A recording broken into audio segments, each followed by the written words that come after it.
What's going on, guys? Today I have an actual student of mine who was successfully able to sign with 3 exclusive libraries through Sync Edge, and he also was a member of Sync Academy, so he kind of did a deep dive into basically everything that I offer, and looks like it worked out well for him. So this is Eric Copeland. I want you guys to meet him. He's going to share his story about how he got into sync licensing, why it was attractive to him.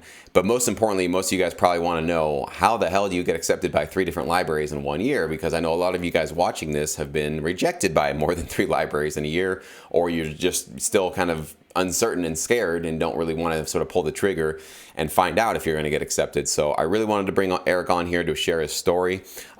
He's been really just jumping deep into this industry. In fact, he actually has a really cool YouTube channel called, you help me out with that one, is it music? Makemusicincome.com or Make Music Income. You'll find it at YouTube. Make Music Income. So he's definitely sharing his story and his experiences in this business, including companies he's worked with and plugins and just everything that he's got. So he's got a really cool, legit thing going on there. So definitely check it out if you guys want some further insights from Eric. So Eric, why don't we just start with, what was it and what were you doing the day that you found out that sync licensing was a thing, and what was it about that kind of attracted you to this side of the business?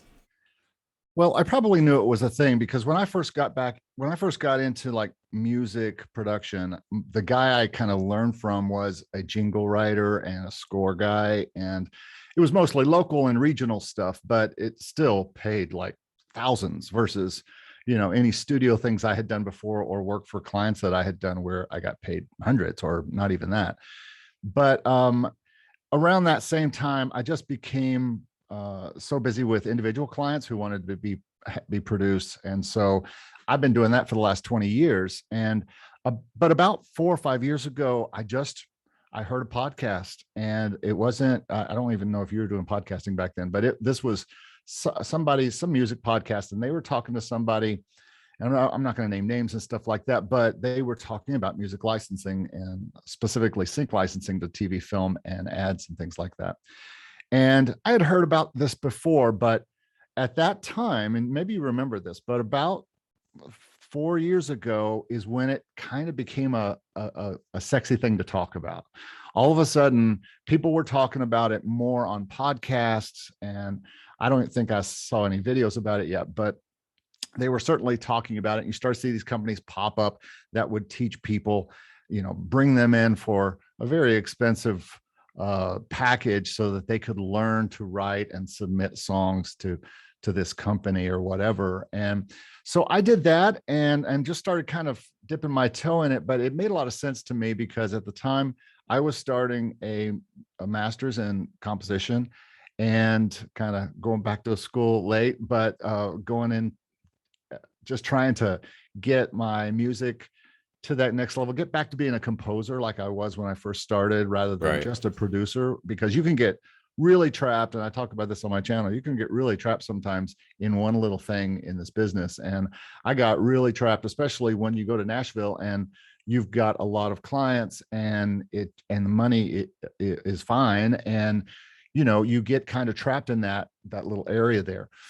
But I was ready to kind of get back to my composer self. I was ready to get back to being a composer, and sync licensing certainly, and all licensing, but certainly that really was appealing to me. And so I started doing all the research I could about it, and decided to start a new company called Positive Spin Songs that just focused on songs for sync. And that's basically my start in sync over the past 3 or 4 years. Has just been writing new material, producing it to the highest quality level I could, and getting ready and starting to look for things. You were talking about people getting rejected by more than 3 libraries. I've been rejected by more than 20 libraries. I've been rejected a lot, but I just kept working on the right material, knowing that at some point I would find that right company.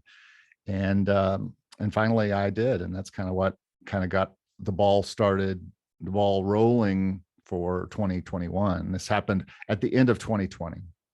Is that Awesome, man. And I love what you said there because I think you and I share that same commonality of why sync licensing was so attractive because it was the idea of like just sitting in your home studio making music. That's pretty much the job, right? And so much about the music business is not about that. It's marketing, it's trying to sell yourself, it's networking, it's touring, it's gigging, it's doing all this stuff. And the actual time of making music becomes smaller and smaller and smaller. But with sync licensing, it's like 80%, 90% is just making music. And then, of course, you've got some metadata you got to take care of. You got some alt mixes, and you do need to pitch to some libraries once in a while. You do need to expand your horizons and maybe get some education, of course. But, you know, by and far, it's such a more, it's a path that's more geared towards those of us that really are just in the love of the craft of making music. And so I think you and I share that as well. And that's also what attracted me to this, that I didn't have to go to some studio waiting around, you know, from 10 p.m. to 4 a.m. to play a little guitar on somebody's record and then come home smelling like smoke and have no sleep and basically make no money from it. It was like, wow, like I could just be sitting home creating music that I own and that I could be earning royalties from. It's just a beautiful opportunity for those of us that really enjoy that process. And that is, for the most part, the payment in and of itself. Of course, we do want to generate that income as time goes on, but I'm sure that you are just in love with that. And that's really cool that you're able to like rediscover that through this industry, that rediscover your love for composing, man. It's really great. So what was it then about either Sync Academy or Sync Edge that said, let me give those a shot and see if these can help me out? And then as you got into my services, what was that process like? Did you get accepted by the first 3 companies you submitted to? Did you get rejected by a couple of them? Like, how did that process work, especially with Sync Edge? I'm really curious about that. I had some things signed with the different kind of companies that I was working with in LA, just a thing or two, as I was really, because I was really focused on really creating great material and with the amazing players and producers and singers and stuff I have in Nashville, I had a great pool of people to choose from to prepare these songs and get them ready.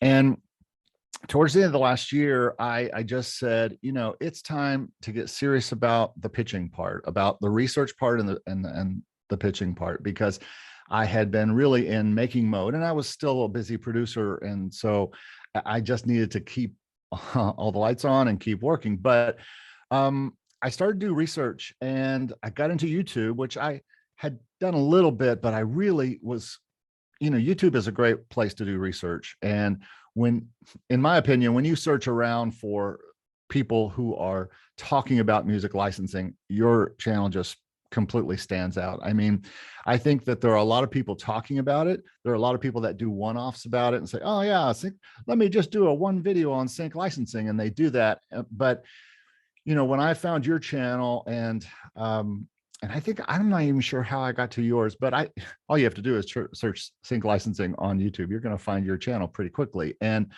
I think the very first thing that I found on your site or through you was your ebook, your music library ebook. And I said, that seems like the best way for me to really find who I'm looking for. And I got that, but I didn't really use it until I decided to join Sync Academy and Sync Edge. And that was just because I had finally found a company. I just sat down one morning and sent out 5 emails. I just looked at it yesterday. I sent out 5 emails, all with the same kind of cover letter, all with the same kind of SoundCloud demo reel, basically. And they were a lot of nice things that I had produced over the past couple years, and several nice replies, but one great reply from someone who ran a music library that's tied to Sony BMG, and he loved it and he wanted to hear more and he wanted to sign those right away. And that lights a fire under you. You know, when you get that first person saying, you know, I believe in your music, I really like it, and I love the vocals, I love the blah blah blah, and you're like, oh, okay. And then, you know, so at that point, I probably really started watching a lot more YouTube and just doing a lot more study. So after that first library, I signed with them. I kind of got into Sync Edge and Sync Academy at that point. You offered a special, I jumped right in, and I really, I love the community. But I think I probably was more interested in Sync Edge and finding new libraries, because I think for me, I was going to need more than one or two, because that library I signed with is great, but they don't need 100 albums from me. They might need 3 or 5 or something like that, but they've got other composers and things like that. And so the next one I signed with was one online, and I think that was through a Sync Edge video that I saw from you, and I signed with them. They accepted me, and that one has been different. Instead of albums, they take one song at a time. You can put up as many songs as you want. You can put up an album, but they might only select this out, this song, this song, this song, and this song, or you can just put one song at a time. So that one was a little different. And then somewhere down the line, you did a video, and I saw somebody who had a library, and I sent a SoundCloud to them, or actually a disco to them at some point, and they loved the stuff, but they were looking for a particular genre. And so they said, I heard the couple songs in that genre that I like. And I said, fine. And so I went back to albums I had already produced for clients and some of my stuff, and signed a whole bunch of songs with them for this one genre for their library. So that was the third library. And, it just sounds like this stuff happened, but it didn't just happen. It happened because I wrote a lot of songs, and I made sure they were really high quality. And then I did just a ton of research every day, watching YouTube videos every day, reading anything I can find on this. There's Facebook groups that talk about all this kind of stuff. There's great people like Mark Freezer, I think is his name. He is really great and has some great Facebook groups. And he really, both of you, I think, really kept the fires burning during COVID. When the industry kind of slowed down, it was a time for us all to get really to work. Mm-hmm. And I think that's what I did anyway. I mean, I sit here all day long anyway, working, but still, I think that was a great time for us to make relations and get our stuff out. And so the secret is not a secret. The secret is making great music and pitching your butt off, and then getting it signed, and then creating more music. And that's the cycle. And if this is what you want to do and you want to get signed, then continue to get better, continue to make better sounding stuff, and continuing to pitch like crazy. And every no that comes in, that's fine. I've got a spreadsheet that says no, no, no, no, no, yes, yes, yes, yes, no, no, no, no, yes, yes, yes, yes, And it sounds like a Mel Brooks movie, but it's basically just that. It's not a big secret. It's not anything different than you teach every day, basically. I appreciate that, man. And that's, ain't that the truth? It's not a big secret to succeed. And people sometimes, when they come to me and they're overwhelmed, what do I do? There's so much information. It's like, listen, let's just boil it down to 2 things. Just what Eric just said: high quality music and high quality libraries. That's it. You got some great music, and you're going to partner with a high quality library. And you just continuously repeat those 2 steps. Continuously crank out high quality music and keep those relationships built up with high quality libraries. And then it's the grind, right? Now, Eric, you're obviously in the grind. Like, you've gotten your foot in the door, which is a really big, important first step. But of course, now the real test is, can you sustain this energy and this motivation and this just professionalism for the years it's going to take to build up your income to the point where it's hopefully giving you, full-time income, right? Or whatever your goals happen to be. That's the real challenge of this business. Believe it or not, a lot of people think getting accepted by a library is like the hardest part or something. It's like, no, it's the end. Yeah, it's a great, it feels good, and it's no small thing to, you should celebrate the fact that you get accepted, because not everybody does get accepted, but it is basically just you opening the door and getting ready to go on your path. That's all it is. So the real journey with this is where you are right now, which is basically just constantly cranking out music, constantly keeping your relationships built up. Still, it sounds like you're obviously challenging yourself to keep yourself educated and learning and drawing from resources. And of course, it's cool as you're giving back and you're giving your perspectives through your YouTube channel, which is really, really awesome.